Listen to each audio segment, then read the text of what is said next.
Hey guys, what is up? What's going on out there, boys and girls? Good morning. It is Brent Abel here at webtennis.com with another episode of 7 Around 7. Happy Saturday morning. Hope you got some good tennis on tap for the weekend. And I know I do. Got a couple of good hits coming up today and then also tomorrow. So looking forward to that. Look, yesterday, hope you caught our episode yesterday, 7 Around 7, with my good buddy and pretty funny dude, Jeff Jacklich, and we talked a lot about not so much the difference, but about uh, balancing theory and reality in tennis, and we kind of got deep in the weeds on it yesterday. It was a long, I think it was a long 30-plus minute episode, but always a lot of fun to be hanging out with Jeff. Next Thursday, I've got Jeff again, along with super student Rich Crinks. So the three of us are going to get on next Thursday. And, if you're sort of in that minority group of players who are really working on your game, and I don't mean just kind of tinkering and sort of, poking around YouTube and looking for this and that, but really you've got a coach that you're working with on a weekly basis, and you're getting out there and you're playing a lot of competitive stuff, meaning that those matches are made public, right? Either league or tournaments or something. Then I think you got to dig in next Thursday because we're going to go through what Jeff and Rich are working on to try to get Rich to that next level. So be looking for that, guys. Today and tomorrow, we're going to talk about more about the underspin backhand and kind of why it floats and sits up. I've got one major reason for you today why your slice backhand maybe floating over there and just sitting up and letting that opponent take advantage.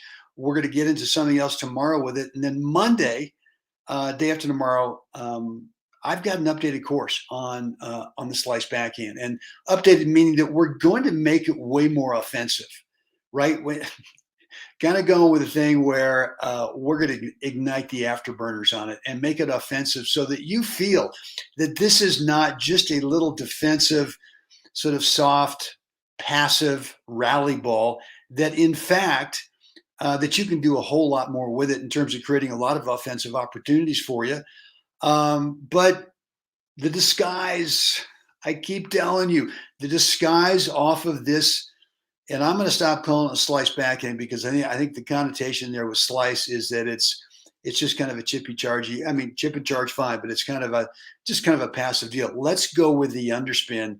And yet, once you establish that you've got some power, you've got some offense with the underspin backhand, I'm telling you, the disguise that you can create out of that in terms of several other shots from the same exact setup look, man, it's cool. So let's talk about first why I think one big reason that your underspin slice backhand floats and sits up. And if you think about the term underspin, well, the opposite of that is top spin, right? Upspin. And what's been the hypey thing over the last, gosh, couple of decades now, last 20 years, 15, 20 years on topspin, is that we hear the words crush and rip and grip and rip and Rafa with this massive RPMs. Kind of like the more topspin you get, baby, that's better. That's got to be better, right? And well, that's like what Jeff and I were talking about yesterday. Well, theoretically, I suppose so. If you're Rafa and you are a world-class athlete and you are training, 3, 4, 5 hours a day, and you've got a team of guys and gals that are taking care of you, and you can develop that kind of spin, then great. Yeah, you're going to be able to hit a ball higher above the net. That makes it safer. But the trajectory of the spin is going to be kind of nasty over there, right? In terms of the bounce. Theoretically, okay. Reality is we just don't need that kind of effort for topspin, because the more effort we put into it, because we're not going out there 3 to 4 or 5 hours a day because, we might be a really good athlete, but world class, okay, maybe a few of us, I don't know. But the reality is injury risk is huge. And the fact is that we're just getting too many shanks, too many mishits, too many forehand toppers that end up short, right? So where am I going with this? Well, I think the opposite of underspin is that we're being told to get a lot of underspin, get a lot of spin. And the problem with that, with your slice, with your underspin backhand, is that you're getting too much. And too much underspin makes the ball float, makes it sit. So I want you to start thinking, if you're going to go out this weekend and play, and you're going to go ahead and play your slice, your underspin backhand, I want you to be aware. Are you getting too much spin, right?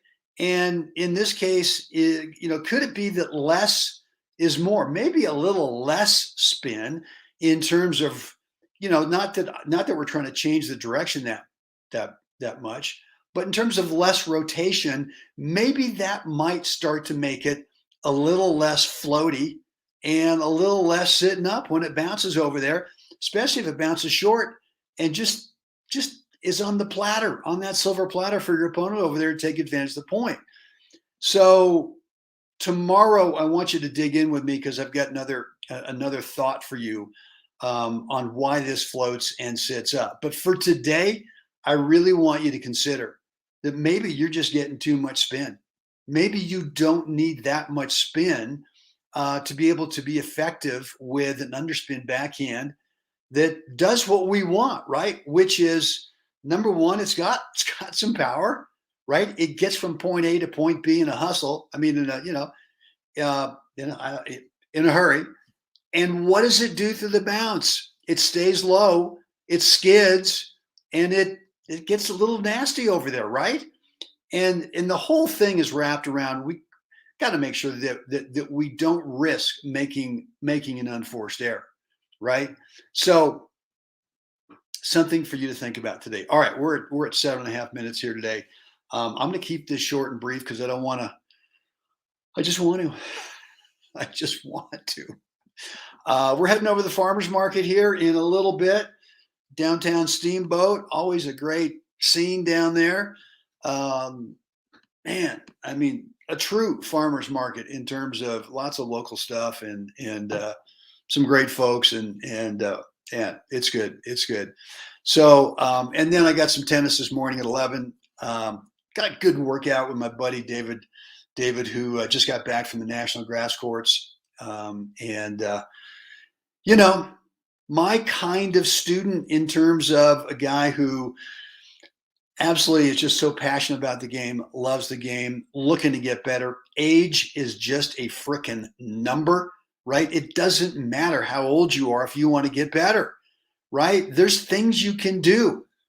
You can get fitter. You could get a little quicker. You could get a little stronger. You could last a little bit longer out there on that match on that particular day, where the only solution is who's going to be is just the survival of the fittest, right?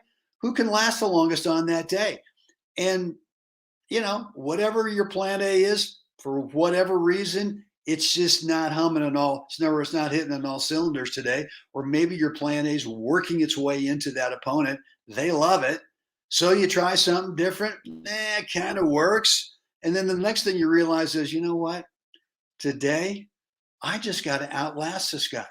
And so fitness, whatever age you're at, well, I'm really getting off topic here quick. Whatever age group you're in, fitness has to be your number one priority.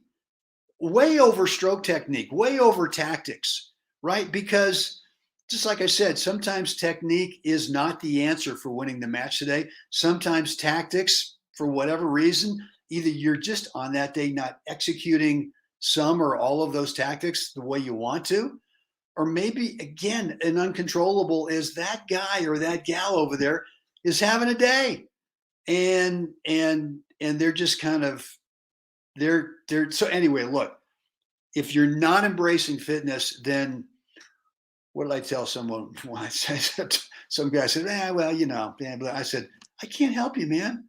I can't help you. I mean, look, great. I might be able to help you with some technique here and there, and we can talk about tactics. You might win the first set and you might go up a break in the second. And then all of a sudden you go, uh-oh, the fuel tank is on fumes. It's empty. And all the stuff you've worked on in terms of technique and tactics just get thrown out the window.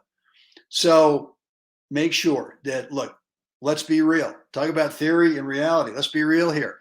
If you're carrying around an extra 7 to 10 to more pounds of unneeded stuff, let's get rid of those. If you want some help with that, just shoot me an email, brent@webtennis.com. I've got some ideas for you, right? I'm not going to make you suffer, but I've got some ideas for you to help you get yourself to where you're not dragging around a bunch of extra baggage.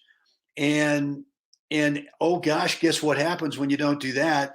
All of a sudden, your spacing, your footwork in terms of spacing, in terms of timing, just goes way up. And without working on technique, without working on tactics, guess what's happening? Now all of a sudden, you're a much more consistent shot maker because your spatial distance away from the path of the ball is way more consistent than if you're dragging around, a big old sack of something, right? So if you want some help, you want some ideas, and look, I know most people who want to lose weight, this is not the first time that they've thought about losing weight. This is, I don't know how many times. A lot of people just, they try, they lose, they gain it back. They try, they lose, they gain it back. And it's just a cycle of the only change is a lifestyle change. It's not a diet. It's just a lifestyle change. And so again, if you want some help, hit me up, brent@webtennis.com. All right, enough ranting. Guys, get out there with your slice underspin backhand today and just make sure you're not applying too much spin, right? And then tomorrow we'll follow up on this thought, and then we'll get ready for Monday, because Monday we are going to ignite the afterburners. In fact, let me just do this real quick. Let me show you a quick little video here of what we've got. And this is going to be slow motion in terms of not too much spin, right? But just enough to be able to drive an underspin ball, right? And so, look, like I was saying, on Monday, we are going to ignite the afterburners on your underspin backhand so that a couple of really great things happen. Number one is that you get more offensive with it, right? You create a lot more kind of, let's call it put away opportunities. Not that you can control exactly where your opponent ends up, but a lot more short balls that you can play an approach shot on and be a lot more offensive on. But create a lot of unforced errors from that, or I should say forced errors from that opponent over there with a much more offensive underspin backhand. So Monday, I got something I want you to check out. All right, guys, that is it for me today. And as always, it's time. We all got to get out there. I don't know where you are, but I'm telling you where I am. I'm looking up at Mount Werner. Got to get out there. Got to help someone else have a spectacular day. Guys, I'll see you again tomorrow.